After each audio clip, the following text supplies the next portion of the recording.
here in our morning sessions with a wonderful presentation by Dr. Marlon B. Jackson. He's the lead dentist at Southside of Physicians Health for 7 years. He is trained at Emory University and received a fellowship training in biomaterials from the National Institute of Dental Research and postdoctoral at Georgia Tech. So he's obviously pretty smart and well trained, but one of the most things that he's most proud of is that his family. He is a father and a grandfather known as G-Daddy, so we'll never get into that. He's Dr. G-Daddy from now on.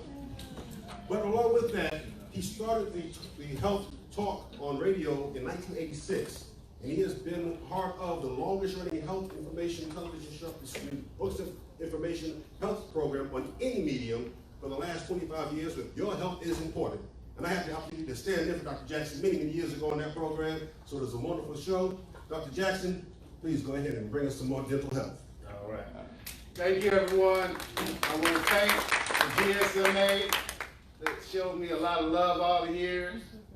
Dr. Williams, as you see, I got my Southside jacket on. I hope I get some points for that. Well, anyway, today we're going to talk about something that's really, really important. Really important. First of all, I do take questions for this particular topic. I do have some material to cover.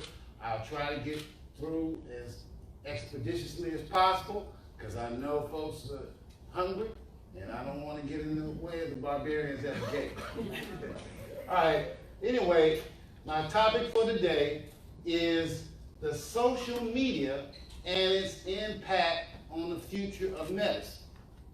The social media and the impact on the future of medicine. Oh, by the way, this presentation is live on Facebook, so tell the Facebook family hello. Tell everybody to say hello. All right. Okay, let's go back to that. Okay, this is my bridge here. This is called Jackson Street Bridge. It's right underneath Freedom Parkway. If you're ever in Atlanta, it has the best day, night, doesn't matter the weather, of the skyline of Atlanta. So I recommend anybody that's in Atlanta go take pictures of that. All right? Okay, before I get into my subject of marketing, first of all, how many of you are been practicing 5 years or less? Just raise your hand real quick.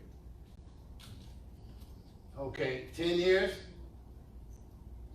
Wow, we're getting into geriatric medicine. All right, well, that's good because a lot of you can definitely identify with me on how marketing has changed over the years.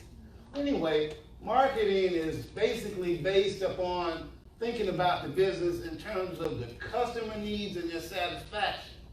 And marketing is less to do with getting our customers or patients to pay for their services as much as it is creating a demand and fulfilling the customer's needs. When you hear marketing, I want y'all to start thinking about marketing is your brand, and your brand is your demand. It's just that simple. You create your demand for you and your services for your patients. All right, so it's simple. A low brand means fewer patients in an empty waiting room. Okay? And nobody wants you, doctor. If you have an empty waiting room, that's what they're trying to tell you. Nobody wants you. So how are we gonna combat that? And there's some doctors right now that are scratching their heads. They want to go and get the gun out the car because they don't have any patients. So how do we rectify that? Okay, where is your brand, doctor? Is it high or is it low? High or low? Okay, trends of marketing, old school marketing, because most of us have been in practice for a while. We're very well aware of the old school marketing. Then there has happened over the last few years, I'll say 20, the corporate takeover of medicine. All right. Along with the corporate takeover of medicine, the internet has really came into play as far as medicine. The electronic medical record, which is becoming increasingly used by everybody, and a lot of it's mandatory. And then there's new school marketing and future trends. All right, let's look at some old school marketing. Well, 40 years ago, if you were 40 years ago and you got that doctor of medicine degree or doctor of podiatry degree, podiatry medicine, Dr. Todd, all you needed was your degree and a license and a venue. That was it. The practice. All right. Hospital privileges. They weren't that mandatory back in the day. Some doctors didn't have to go that often, especially if you didn't have a specialty where you had to go to the hospital. All right. No advertising.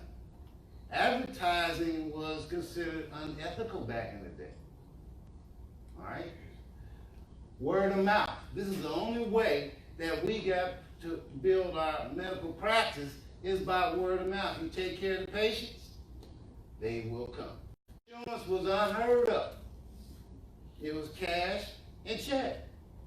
Credit card wasn't even that much utilized back in the day. And like I said, no marketing.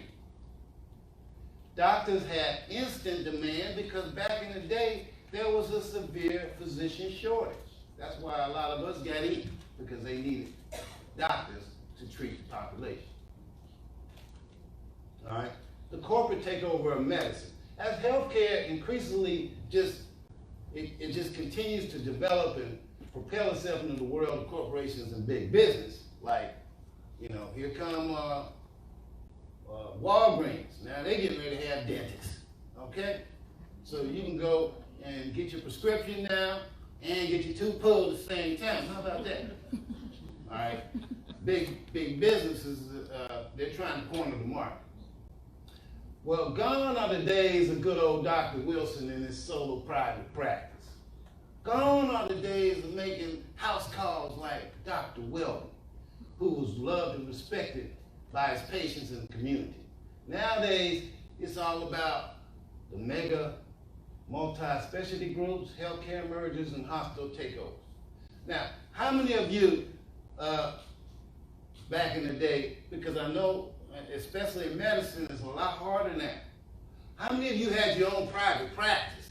Let's say, you can nod, you don't need to raise your hand. Because I know some of y'all, I knew some of your private practice.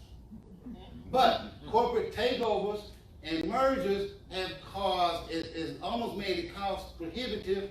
Plus you have to have so much coverage. Hospital affiliation is a must now. Okay?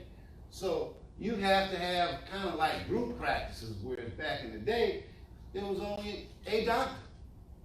So things are changing. Is it irreversible? I can't tell you. We'll just have to see the trend. All right, the internet. All this comes along at the same time with the corporate takeover of medicine. The internet. Well, the internet has so many blessings and it can have a few curses with it. But anyway, the internet, which created a new day for marketing in medicine, it allows for the creation of the electronic medical record. The electronic medical record. There's a lot of us who, if you've been in practice over 20, 30 years, and you were forced to reconcile with using an electronic medical record, boy, you know what I'm talking about. All right? Now all of a sudden you got to take work home and enter charts in. Okay? Well, the electronic medical record, the electronic medical record is one of the things that was introduced as a result of the internet. Well, also came the websites, the electronic digital business card. That's all it is. All right. Another unfortunate problem with the internet is that it allows patients to investigate us. They can see what is going on with us. All right? So, hey, It's an open book now. It also allows patients to assess medical records, drug uses, adverse reactions, all while waiting to see the doctor. They're in your waiting room. Okay, you give them a whole hour to wait. They're not only going to see how you're rated, they're going to see what the medical conditions they think they have. So they're going to come in, and as soon as you, because they have self-learned themselves on medicine, on the internet, by the time they see you, they have a whole bunch of terminology. It may be false, like they say, fake news, but it's in their head. So a lot of times when you have patients, they got a lot of questions, they got a list down already, it's because they had time to think about it, and they've investigated. So now you've got to kind of, well, you can't just say it's all fake, but at the same time, you got to say, well, hold on, this is the real deal here. This is what we got to do. But there's a lot of time that we have to spend these days kind of reprogramming the patients, because the internet is kind of the quasi-doctor now. So you got to keep that in mind. More importantly, and like I said, this leads to a lot of self-diagnosis and treatment. More importantly, it allows the patient to rate the doctor and healthcare providers. And they can do it in your waiting room. Hello? Okay? While you got that 2.5, 3 hour wait for the patient, you think you're going to get a 5-star? Yeah, no. Okay?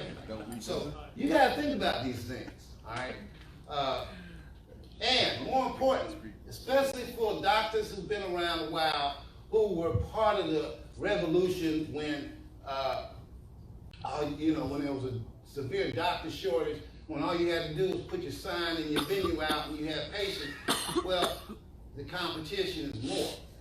And if you don't care about your patients, if you don't have the ability to instill instant patient rapport, okay, you're going to have a problem. Okay, if you're the doctor who's like, okay, I'm the doctor, I'm it. Okay, the patients are going to, you don't care about, like I said, patient rapport. You're going to be branded negatively anyway. And you're going to be wondering, why my waiting room empty? What did Dr. Jackson say? Let me go on Facebook to see what he was talking about when he said. And it also allows the opportunity, more importantly, if you're branded negatively and you don't know about it and it goes on for a period of time, months or years, and you're not getting that same joy and satisfaction out of practicing medicine, it's going to lead to physician burnout. Let me repeat that again. And no, I did not rehearse this with our keynote speaker. This came straight from me. If you do not understand patient rapport development, what's going to happen is you are going to not be so happy. You haven't mastered the electronic medical record. You don't know that patients are on the internet, self-diagnosing and treating. You got to factor all this in when they see you. And then, like I said, the electronic medical record is one of the reasons why you got patients waiting longer than usual anyway. And like I said, you'll end up being branded negatively, and then, like I said, your satisfaction in your endeavor and profession just drops precipitously, and you just burnt out. You just want to just hang it up, be a day trader. Right? But the internet allows for increased patient and community outreach. Y'all follow me? Good. All right. I know everybody's hungry, and I know you've been patient with me, and I know sometimes I do tend to run my mouth, so I'll read your eyes if I need to move on. All right. Developing patient rapport and marketing. If you don't get nothing out of what I say today, this is it. This is it. Developing patient rapport and marketing. What does patient rapport mean? Well, you already know, what does marketing mean to us now? What if I define marketing? I need an answer. What is marketing? It's your demand. All right. What is patient rapport? It means that the patient can close their eyes and trust you. That's what patient rapport means. Okay? Well, patient rapport is crucial in marketing and the branding of your practice. I don't care whether you have a private practice, whether you work in a community health center, or one of these big corporate medicine places like I said, Walgreens is going to start having dentists there. Okay? It's important to induce compliance. If a patient trusts you and you give them directives, more than likely they are going to follow your directives. If they don't trust you, if while they were in the waiting room, they see that you got a 1.5 star average. Hello? I'm talking for real. Okay? And then you come in high on your elevation, you the doctor, okay, with your 1.5 behind you. You don't see that. See, when you in there with your white coat on and you turn around this way and it says 1.5 star, okay? That's the real deal. This is what we are now. That's why patient rapport is important. Okay? It's important when patients rate you and your staff. See, I haven't gotten to the other part yet. See, you think it's all about you. No, baby. It's also important, if you have patient rapport, to fight off them lawsuits and patient board complaints. We all know that we always walking like we on eggshells every day. Hopefully we ain't got nobody coming after us. We all know what time it is. And in the future, this is the part that I don't like, and I hope y'all don't like it either. Okay? Just because you put the insurance code and the diagnosis code down, if that 1.5 stars back there, that don't mean that you're going to get paid. Okay, this is the future. This is what's coming down the pipeway, y'all. So it's how we deal with this. All right, new school marketing of medical services. Of course, we have the website now because a lot of y'all have other services. You can put links in there and so forth. It can take you to another one of your websites. Okay? It allows us to be publishers. Now, if you come up with an article, video, or something, and it goes viral, hundreds of thousands of people, guess what? You're going to get paid that way. All right? So we need to keep that in mind. It allows us to congregate and assimilate and invalidate false information. We don't have to be in the same group all the time. We can be here. We can be Facebook with the East Coast part of this organization, and we can network. And then, like I said, it allows us to be bloggers. In other words, create your own news. I know I'm tired of fake news. Let's create some news of our own. Okay? It allows us to provide video testimonies of patients' positive outcome to your services. Now, if you don't think that's a seller, you need to try that. All right? And it allows you to set up podcasts, telestreaming, radio broadcasts, and internet channels. All right? And what I mean by that is, okay, I do radio. All right? I've done radio for years. I've done it, there's no secret, me and Dr. M.J. Kaya, we've done it together. But you can have your own podcast. You can have an internet channel that can give valuable information. I don't see Dr. Cote here. He just started his, and he's already getting plenty of play with that. All right? But these are the kind of things that we can do now that can fight off big money corporate medicine. All right? Okay. Oh, we need volume. Volume, please.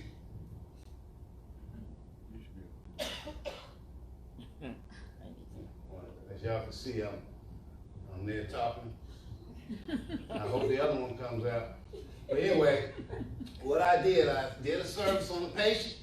The patient's been there a couple times, and she's giving her testimony about the services done.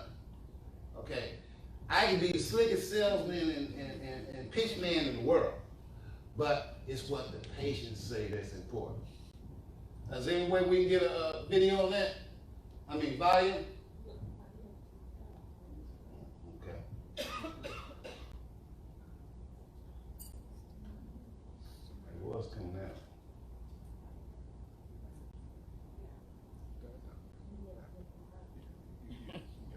Well, anyway, that's this is on my internet channel. All you gotta do is go to YouTube, Dr. Jackson. Not only do I have some of my archive radio broadcasts, I have actual procedures. I do them live, okay? So that the patients can see, you know, I don't hide behind, you know, props and curtains. I try to keep it rolling. This is where I do my telestreaming at. I see the volume having a problem here, but you know, this is an introduction to my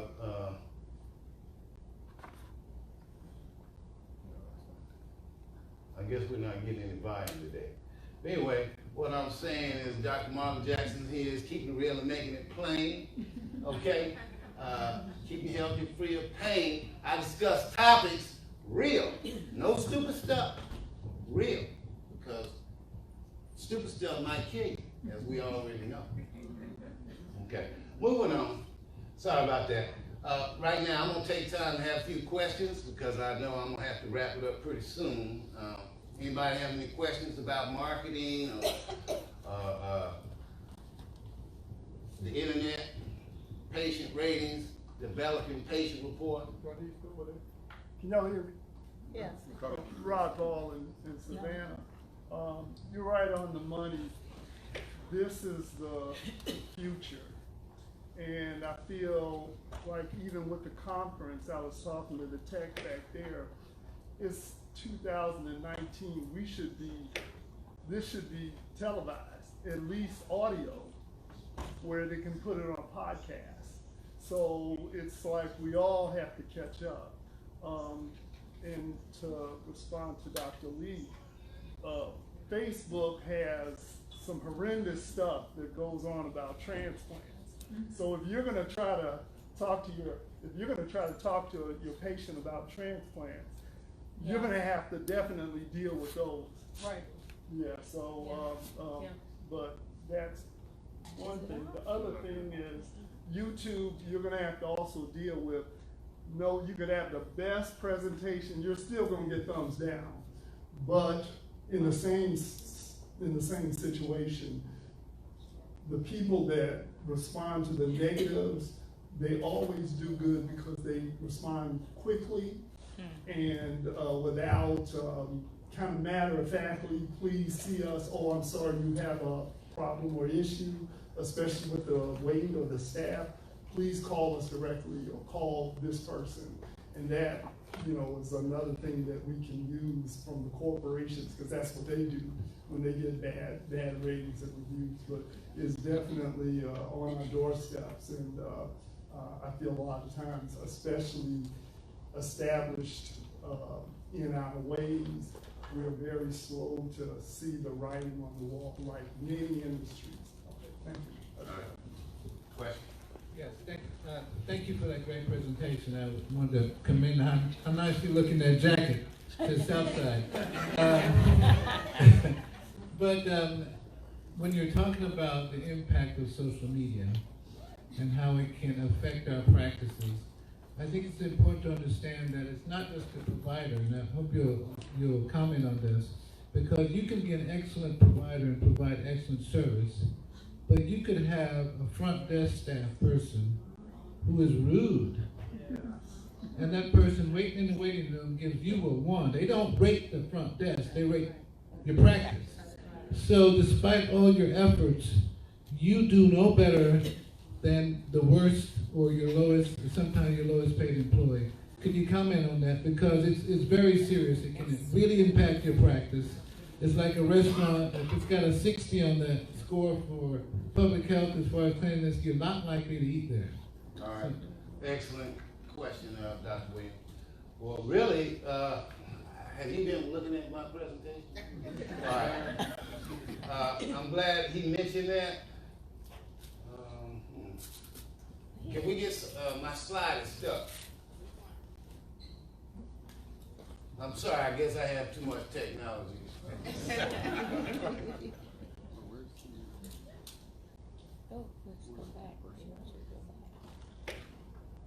Okay, this was another presentation.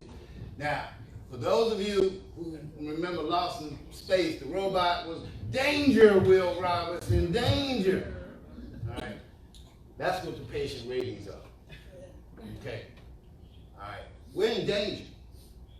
Okay, if you've got your head, if you're Dr. Lofty Doctor, got your head up in the clouds, and you ain't looking around what the Lilliputians are doing, you're gonna get tied up. Okay, and I mean that.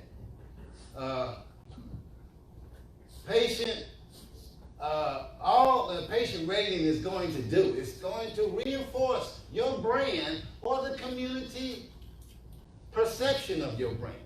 So if you happen to look on the line and you see that you got, like I said, well, my brand is, I'm gonna tell you, I'm not ashamed, I'm very proud. I'm Atlanta's best DDS. There's a lot of good dentists out there, great ones. Okay, but I'm the best. Does that mean I'm technically the best? No. Does that mean that when I give a shot, do they not feel it? No. It means I can, when they have an experience, when they come to my office, it's not what they think when they go to the dental office. First of all, it don't take long. A lot of times when I take a tooth out, I'll say 98% of the time, they don't know.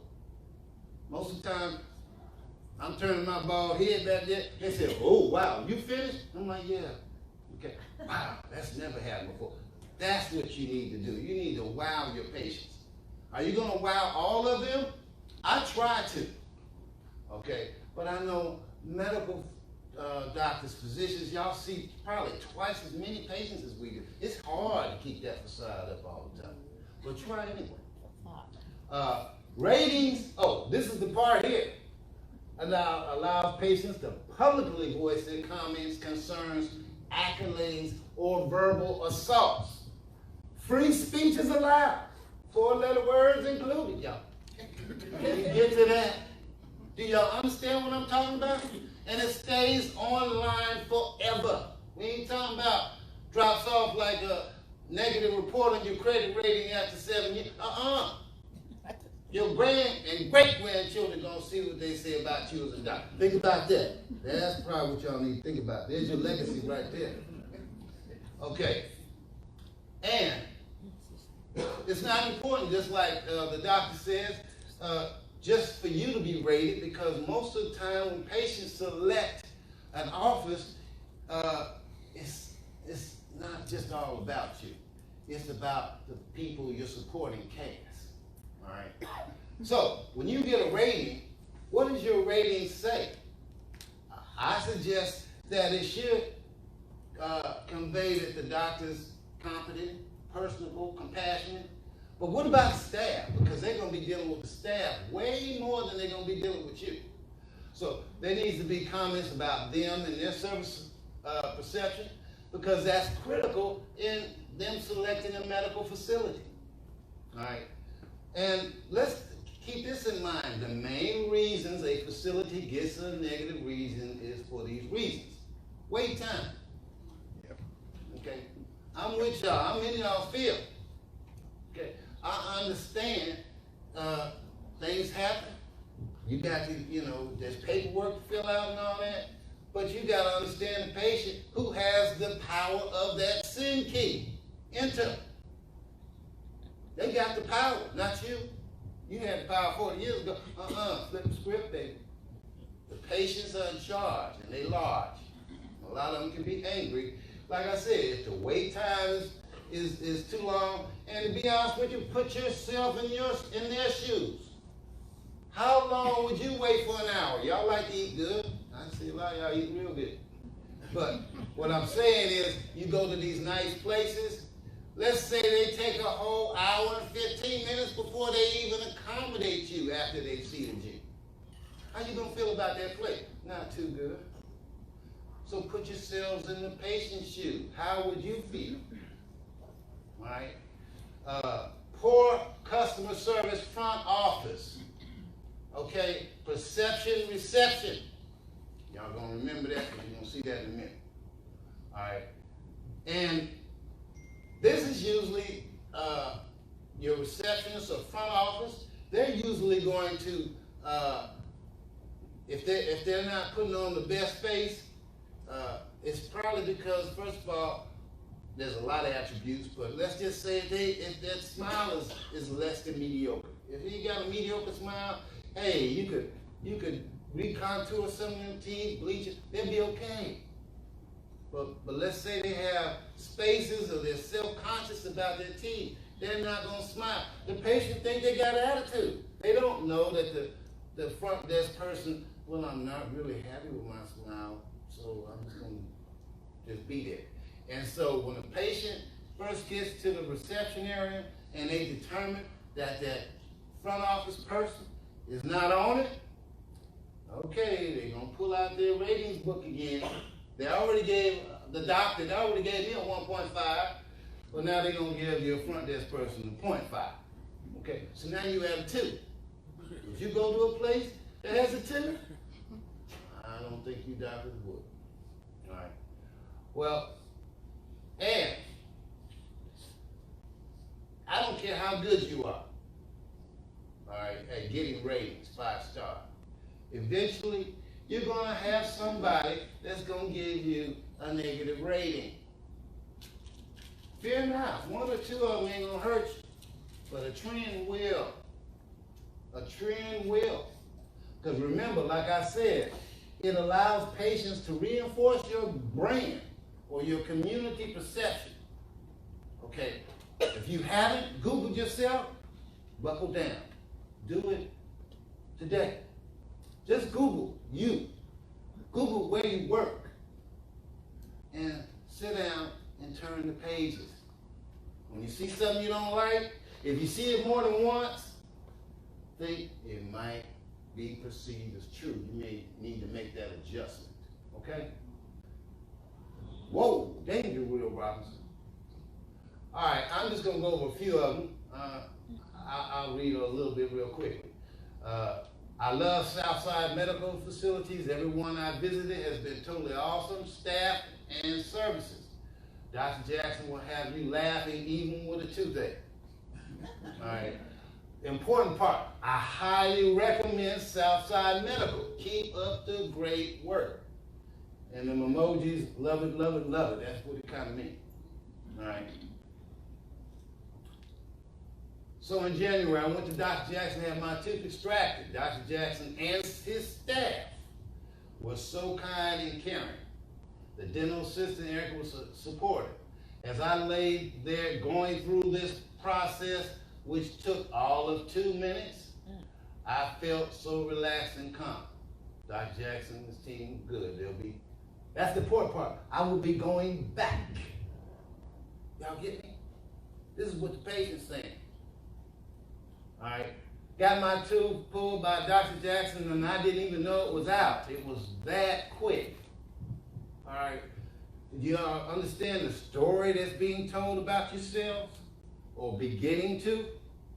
That's why I said today, if you haven't Googled yourself, Google yourself. Because somebody, with all these doctors in here today, somebody's getting a rating as we speak.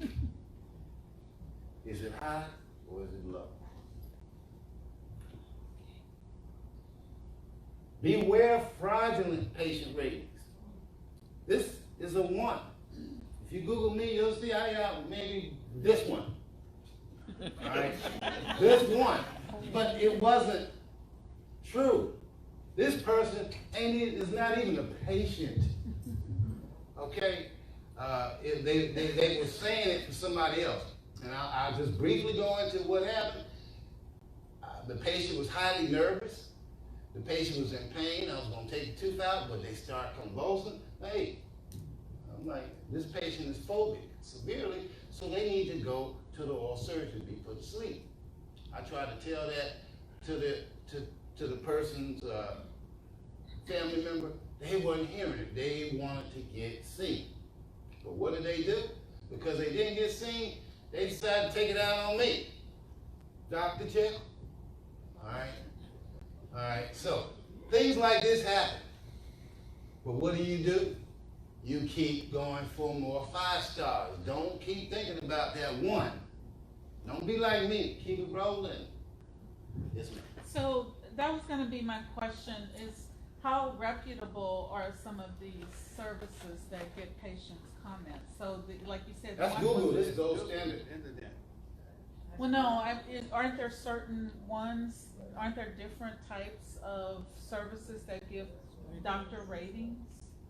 Oh, there's a whole bunch of them, but, Right. but the gold standard is, and the ones that insurance company use is Google. Oh, okay. Alright. So you go to Google, if you just put your name in, Dr. Lake, you'll find that you'll have something down there. Okay? Now, if y'all owe a bunch of money to student loans and all that, you might find that all too. But you need to know what's on Google about you. It's real important. All right, the face of the office. Thank y'all for being patient. I hear stomachs growling here. But I'm gonna bring it home soon.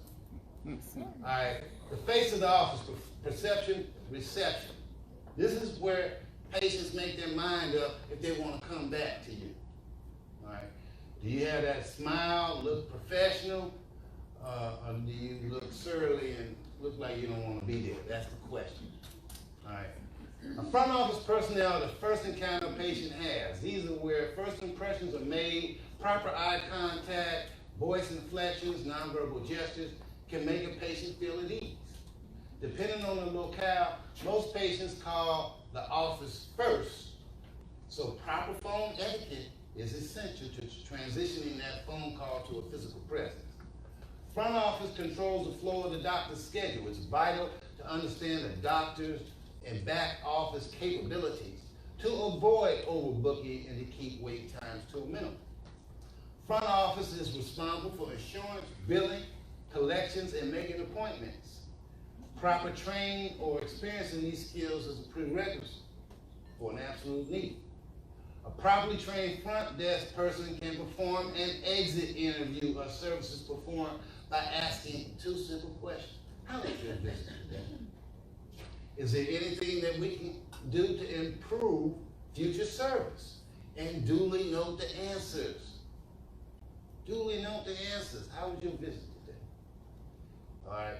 If somebody asks,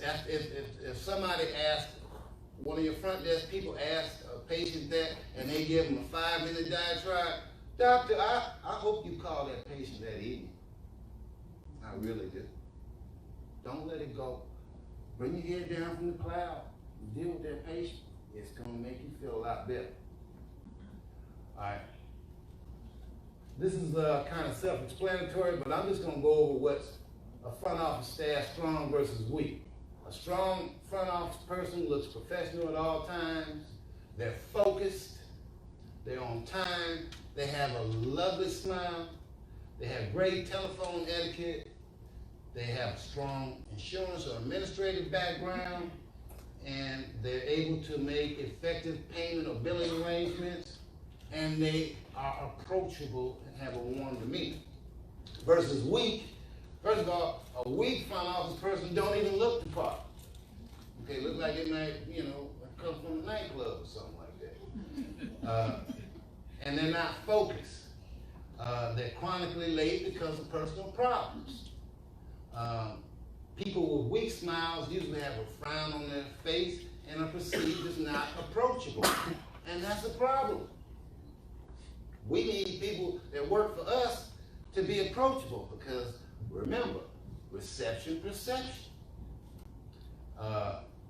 You don't want anybody that's inarticulate, not being able to pronounce names correctly. You know, there's power in the name. If a person has a hard to pronounce name, you ask them, how do you pronounce your name? And then repeat it a couple times until you get it right. And the front office person should be able to communicate that to the people in the back so that they get it right. Because there's nothing worse than bringing a person in first impression and you pronounce his name wrong. Oh, you done already lost 30, 40 points right there. Okay? No insurance phone or billing skills, and they're perceived as not a people person. Okay? We don't need that. Oh, I don't know how that got in there, but how'd that get in there? All right, let's bring it home. I'm hungry too. All right, well, more and more doctors are going to be focusing on patient retention and positive outcomes. Okay? Increase and ongoing customer service training for front desk personnel. That's key. All right? Hey, what y'all doing back there? All right, more podcasts produced, like today. More telestreaming of health broadcasts, which will result in more patient outreach. You know, big money also handles the narrative for us as medicine, and dentistry in particular. Clear Choice. They got national offices. They place implants. I have patients coming no matter where I'm at. Well, I need an implant, blah, blah, blah, and, you know, so forth. And what happens? I have to tell them, well, hey, it's not what you think it is. You may need it, you may not. People think implant is almost like a filling, and it's not. It's replacing the tooth. But Clear Choice has done such a good job at marketing that I have to fight it. This is what we have to do. We've got to fight big money. We can use the internet. Okay, we can use your own individual channels on YouTube and places like that. All right. More training and development of instant patient report for doctors. Okay, I'm gonna give you just one quick thing that you need to do. When you're at your office, like I said, bring your head out to clap. Yeah, you want to look important, act important. You will be deemed important, but you want to be a people person. You see people, you have eye contact, speak to them. Don't just speak to them when you think the patient is ready and they've been cleared, insurance-wise and financially. Speak to them. You pass them down the hallway, like the person in the back, that person all the way in the back, the lady with the black blouse with the glasses up. Speak to them. They'll smile, and by the time you interact with them, they're going to already kind of be favorably disposed to you. So, you know, it's eye contact, smile, be genuine with what you got to say. And of course, doctors are going to be more familiar with Google, Facebook, and YouTube performances, but you also got to understand analytics. We all have websites. Which part of our websites draw the patients in and which don't do nothing? You can shorten the page or put something else new on there. You don't know. So we got to know more about analytics. And which will show doctors are trending up and which ones are trending down faster.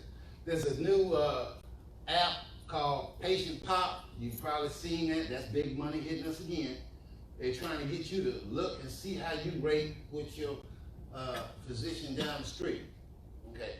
I have access to something called Solution Reach. And what it is, when I see a patient, I don't necessarily have to ask them for a rating. Their service, they're going to call and ask the patient how was their visit and so forth and so on, and then they'll give them a rating. Which, like I said, keeps me on my toes. I suggest y'all do the same. All right. Remember, health is a healing energy that allows life to happen. You know, right, Dr. Carter? All right. Your health is important. Your health is your wealth. And I'm going to say this to the doctors today because I've talked about this on my show recently. As we have some wealth reinvested in your health, spend the money. I'm talking to you, doctor. Spend that money. Stay healthy, because if you don't have health, you got to go. Thank you, Don. All right, thank you. Thank you, GSMA. Appreciate it. Any questions? Just a quick comment. Thank you, Dr. Jackson. What I do, and I've suggested to other friends, is that you can go on Google and make Google give you a search. Like when you search, you can put in your name and ask Google to, if anything with your name pop up, it'll send you an email, your first or your last name. And you can go on there and do that. And that way you're able to respond to anyone who may have put a comment on your, with your name associated with it. And they can do it for months or a year. You tell them how long they want you to look out for your name to pop up. All right, excellent suggestions, Dr. Edwards. And by the way, you did fantastic. I felt threatened when she was up there. She was on it. Dr. Jackson, I thoroughly enjoyed your comments. After practicing for almost 50 years, I'd like to share this with you in this audience. Cheap labor is expensive. Right. When you first start hiring your personnel, I made the mistake of trying to save on the front end, but I ended up paying it on the back end. People, when you dictate a letter, you got to redo the letter. So you're doing it twice. So to the young man who came up, what I would say, hire good people on the front end and be willing to pay them on the front end, you'll come out. Other piece of advice that my partner and I had, don't hire anybody that you can't fire. In other words, wives and girlfriends.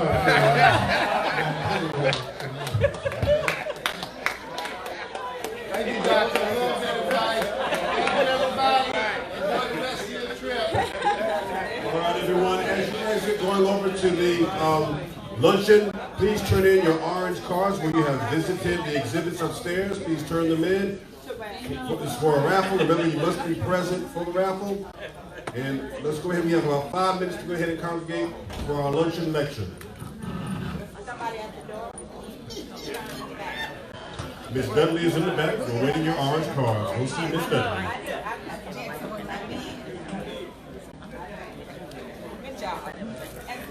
Oh, thank you.